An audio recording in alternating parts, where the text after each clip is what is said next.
7,000 plus विकल्या जाणारी आमची सोयाबीन 4,000 रुपयांवर कशी आली? 12,000 रुपये प्रति क्विंटलपेक्षा जास्त दर असणारा आमचा कापूस 7,000 रुपयांवर कसा आला?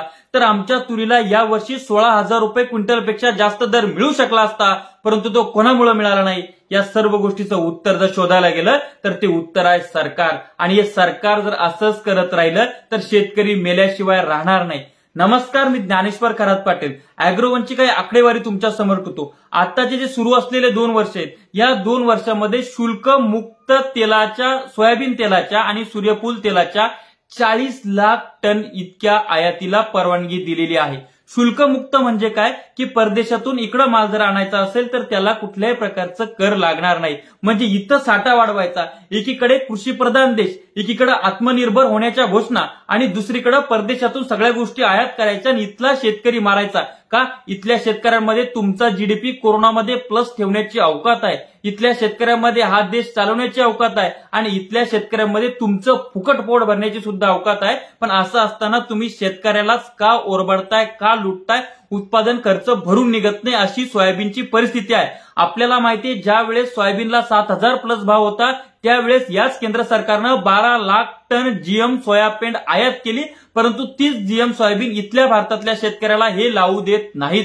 परंतु गत वर्षी सोयाबीनचे दर 5,000 4,500 पर्यंत आले, तेव्हा मात्र या सरकारनं सोयाबीनची रेट पडले म्हणून शेतकऱ्यांसाठी काही सोयाबीन किंवा काही सोयाबीन निर्यात केली नाही. म्हणून हे सरकार शेतकरी विरोधी आहे या ठिकाणी स्पष्ट होतंय. आणि म्हणूनच सरकारच्या धोरणामुळे 7,000 वर असलेली सोयाबीन 6,500 वर आली, कालांतरानं 6,000 वर आली, आता 4500 वर आलेली आहे. आणि सरकारचा हमीभाव 4400 आहे. ज्या वेळेस सरकारचा हमीभाव 4400 असतो त्यावेळेस तुमचं सोयाबीन 3500 रुपयापासून खरेदी करायला सुरुवात होती.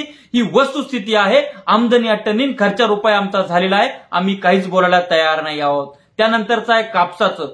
कापसामध्ये सुद्धा यांनी काय केलं? सेबीमध्ये अनिश्चितता घडून आणली, अनियमितता घडून आणली, त्यामुळे वायदे होऊ शकले नाही, म्हणजेच तेव्हा भाव पाडले गेले. त्यानंतर ऑस्ट्रेलिया सारख्या देशातून यांनी 3 लाख गाठी आयातीची घोषणा केली. आयात आयात आयात अशा पद्धतीची वावड्या उठल्या आणि त्या वावड्या उठून ते प्रेशर क्रिएट करून व्यापाऱ्यांनी शेतकऱ्यांचा कापूस हा कमी दरामध्ये त्या ठिकाणी विकत घेतला आणि तो 12-13 हजार रुपयावरचा कापूस, 14,000 रुपये असलेला कापूस आज 7,000 रुपयांवर आलेला आहे. आणि त्या कापसाचा उत्पादन खर्च आहे 10,000 रुपये प्रति क्विंटल आणि कापूस जातोय 7,000 रुपये, म्हणजे उत्पादन खर्च सुद्धा भरून निघत नाही. मग तुमचा शेताचा वापर झालाय, तुमचा वापर झालाय आणि उलट तुम्हाला 3,000 रुपये खिशातून टाकावे लागले. ही परिस्थिती आहे कृषी प्रधान देशाची. 2021 मध्ये मूग आणि उडीद आयातीचे पंचवार्षिक धोरण आखले. म्हणजे एकच वर्ष नाही तर 5 वर्ष परदेशातल्या शेतकऱ्यांना आम्ही पोचणार. कोण? कृषी प्रधान देशातली व्यवस्था, कृषी प्रधान देशाचा पंतप्रधान, वाणिज्य मंत्री, मंत्रिमंडळ हे परदेशातल्या शेतकऱ्यांसाठी कायदे करते, त्यांना पोचणार. कशासाठी? फक्त निवडणुका जिंकण्यासाठी. कशासाठी? शेतकरी जागरूक नाही, तो जागरूकतेने मतदान करत नाही, परंतु शहरी गठ्ठा मतदार ओरड करतो, मीडियावाला त्याच्या मागे पळतो आणि म्हणून आम्ही शहरी लोकांसाठीच कायदे बनवणार, शहरी लोकांसाठीच आयात निर्यात धोरण आखणार, असलं सरकार आहे हे. त्यानंतर तुरीचं काय झालं? आफ्रिकन कंट्रीमधून आयात केली आणि इथं ऑलरेडी आपल्या भारताचा वापर किती आहे तुरीचा? 45 लाख टन आपल्याला तूर खाण्यासाठी लागते. तर तो तुटवडा भरून काढण्यासाठी यांनी तिकडनं तूर आणली. अरे सध्या शेतकऱ्यांजवळ जितकी आहे तेवढी खरेदी करू द्या, तेवढी खरेदी करून घ्या. हमी भावापेक्षा जास्त दर जो मिळतो त्याला मिळू द्या. त्यानंतर शेतकऱ्यांकडे आता नाहीच आहे, त्यावेळेस तुम्ही असं शेतकरी मारणार नाही आणि ग्राहकाला सुद्धा परवडेल अशा याच्यात तुम्ही आयात केलं पाहिजे. तुम्ही टोमॅटोचं काय केलं? एकीकडे गल्लीपासून दिल्लीपर्यंत दांडकी घेऊन तुमचे टोमॅटो महाग झाले. तुम्हाला टोमॅटो किती नफा मिळाला? बंगला बांधला का? गाडी घेतली का? असं शेतकऱ्याला विचारत ही मीडियावाले सुटले. परंतु आता टोमॅटो तुमचा 9 क्विंटल पंढरपूरच्या शेतकऱ्यांनी टोमॅटो विकलेत आणि 9 क्विंटलची पावती आली 34 रुपये. आणि नेपाळवरनं सरकार टोमॅटो आयात करतंय. हे सरकार कृषी प्रधान देशाचं सरकार आहे का? हे शेतकऱ्यांचं सरकार आहे का? गव्हाचं तसंच केलं. गव्हाची निर्यात बंदी लादलेली आहे, सक्तीची निर्यात बंदी. का? सरकार आम्हाला भाव देऊ शकत नाही तर सरकारनं आमच्यामध्ये हस्तक्षेप करू नये, आयात निर्यातीमध्ये सरकारनं तोंड घालू नये. घातलं तरी शेतकऱ्याला परवडेल, त्याला भाव मिळेल अशा पद्धतीचे सरकारचे धोरण असले पाहिजेत. परंतु हे सरकारचे धोरण शेतकऱ्याच्या कायम विरोधात आहेत. टोमॅटो सुद्धा आयात केला, कांदा निर्यातीवर 40% शुल्क लादलं आणि गहू निर्यातीवर बंदी आहे. म्हणजे ज्या ठिकाणी आमचा गहू 2,200-300 रुपये जात होता, जर तुम्ही निर्यात केली असती तर गव्हाचे रेट शेतकऱ्याला 3,000-3,300 मिळू शकले असते. परंतु हे फक्त सरकारच्या धोरणामुळे होतंय आणि सरकार मस्तवाल का झालंय? सरकार शेतकऱ्याला गृहीत का धरतंय? तर चळवळी राहिल्या नाहीत, ज्या आहेत त्या सरकारच्या दावणीला बांधलेल्या आहेत. सरकारच्या प्रस्थापित राजकारण्यांनी चळवळी मोडल्या, तोडल्या, चुरगळा मुरगळा केल्या, चेंदा मेंदा केला आणि सगळं देशोधडी लावण्याचं काम झालेलं आहे.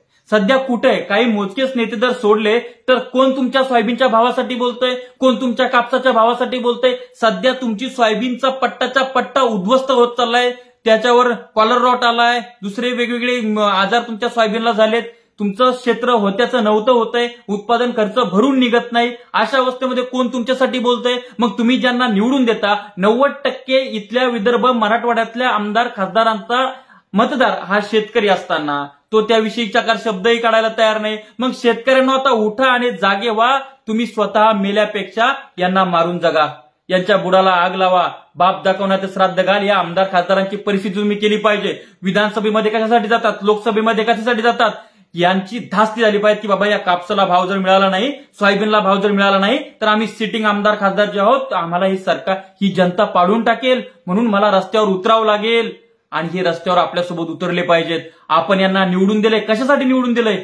फक्त स्वतःचे घरं भरण्यासाठी? एकीकडे हे सगळे आमदार खासदार लोक, हे मंत्री लोक स्वतःच्या पुढच्या 70 पिढ्या कशा जगतील आणि त्या कशा मोठ्या होतील, उभ्या होतील यासाठी प्रयत्न करतायत. आणि तुम्ही मरत चाललाय. कसल्या भंपगिरीमध्ये तुम्ही जगताय? तुमच्याकडे आमदार खासदार आला तर त्याला सेलिब्रिटी म्हणून वागवताय, त्याच्यासोबत फोटो काढताय, फोटो काढून तो तुम्ही तुमच्या सोशल मीडियावर अपलोड करताय आणि तुमचा सामाजिक स्टेटस तुम्ही जपताय.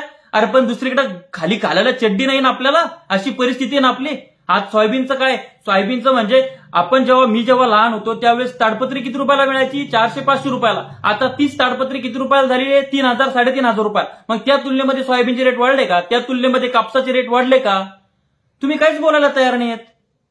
या सगळ्या गोष्टीवर मतदान झालं पाहिजे. सरकारचं लक्ष शेतकऱ्याकडे वेधलं पाहिजे. ज्या माणसानं हा शेतकरी उभा केला, युद्ध शेतकरी म्हणून बनवला, ते शरद जोशी साहेब म्हणायचे सरकारच्या समस्या सुलझाय, सरकारी एक समस्या आहे. सध्या शेतकऱ्यांच्या मध्ये सरकारच समस्या झालेली आहे. कारण की सरकार फालतू आमच्या मनामध्ये आयात निर्यात धोरणामध्ये ढवळाढवळ करते आणि तो पियुष गोयल वाणिज्य मंत्री तो तर फक्त मुखवट आहे, असली चेहरा तो मोदी सरकार आहे. आणि दुसरं म्हणजे शरद जोशी साहेब म्हणायचे सरकारचं धोरण आणि शेतकऱ्याचं मरण, ते आज आम्हाला प्रामुख्यानं रोज आम्ही जगताना भोगताना या ठिकाणी बघत आहोत. या व्हिडिओ बघून काहीतरी वाटलं असेल तर थोडा इतर शेतकऱ्यांपर्यंत व्हिडिओ जाऊ द्या. आणि दुसरं म्हणजे जागृत व्हा. कोणी नसलं म्हणून काय झालं, आपण सर्वांनी एकत्र येऊन ही चळवळ चालवली पाहिजे आणि चळवळी जिवंत असल्या पाहिजेत आणि त्या जिवंत असलेल्या चळवळी सरकारच्या दावणीला बांधल्या गेल्या पाहिजे नाही.